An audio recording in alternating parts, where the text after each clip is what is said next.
जय शिव शंभू। हर हर महादेव भक्तगणों। हमारे सनातन धर्म में जो देवता सबसे जल्दी और अति शीघ्र प्रसन्न होकर फल देते हैं वो हैं हमारे भोले भंडारी शिव बाबा। भोले भंडारी शिव बाबा इतने भोले हैं कि मात्र एक लोटा जल से ही खुश हो जाते हैं और प्रसन्न होकर भक्तों की सभी मनोकामनाएं पूरी कर देते हैं।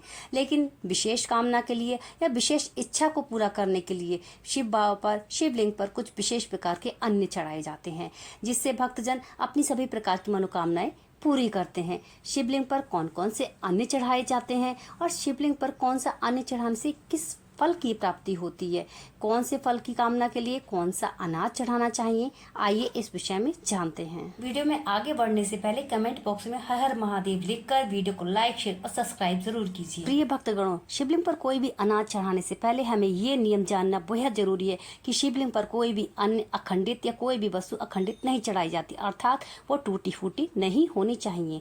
अक्षत और चावल, शिवलिंग पर जो चावल चढ़ाया जाता है वो टूटा फूटा अखंडित नहीं होना चाहिए। अखंड अक्षत चढ़ाया जाता है जिससे अखंड लक्ष्मी की प्राप्ति होती है, इससे लक्ष्मी की प्राप्ति होती है। जौ, शिवलिंग पर जौ चढ़ाने से लंबे समय से चली आ रही परेशानियां, दिक्कतें समाप्त हो जाती हैं और सुख समृद्धि में वृद्धि होती है। गेहूं चढ़ाने से सुयोग्य संतान की प्राप्ति होती है। निसंतान दंपत्ति शिवलिंग पर गेहूं चढ़ाते हैं तो उन्हें अवश्य संतान की प्राप्ति होती है। और अगर जो लोग शिव बाबा पर गेहूं चढ़ाते हैं तो उन्हें पुत्रधन, वंशों तक पुत्रधन की प्राप्ति होती रहती है और कभी भी पिता से पहले पुत्र की मृत्यु नहीं होती। परिवार सदाचारी बना रहता है और लक्ष्मी की प्राप्ति होती है।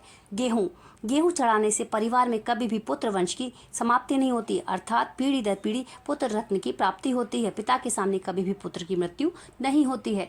गेहूं चढ़ाने से सुयोग्य संतान की प्राप्ति होती है। जिन दंपतियों की संतान नहीं है उन्हें शिवलिंग पर गेहूं अवश्य चढ़ाना चाहिए, जिससे उन्हें संतान प्राप्त हो, और जिनके संतान है तो उनकी संतान प्रगति और उन्नति करने लगती है। चने की दाल उन युवक युवतियों को चढ़ाना चाहिए जिनके विवाह में विलंब हो रहा है। चने की दाल शिवलिंग पर चढ़ाने से अतिशीघ्र विवाह हो जाता है। उसके साथ ही साथ अज्ञात ऋणों और पितृ ऋणों से मुक्ति मिलती है। मूंग की दाल चढ़ाने से सभी प्रकार की मनोकामनाएं पूरी होती हैं, भौतिक सुख शांति की प्राप्ति होती है, जीवन में खुशहाली आती है। उड़द की दाल चढ़ाने से शनि के अशुभ प्रभाव समाप्त हो जाते हैं और शनि के अशुभ प्रभाव समाप्त होकर शुभ फल देने लगते हैं।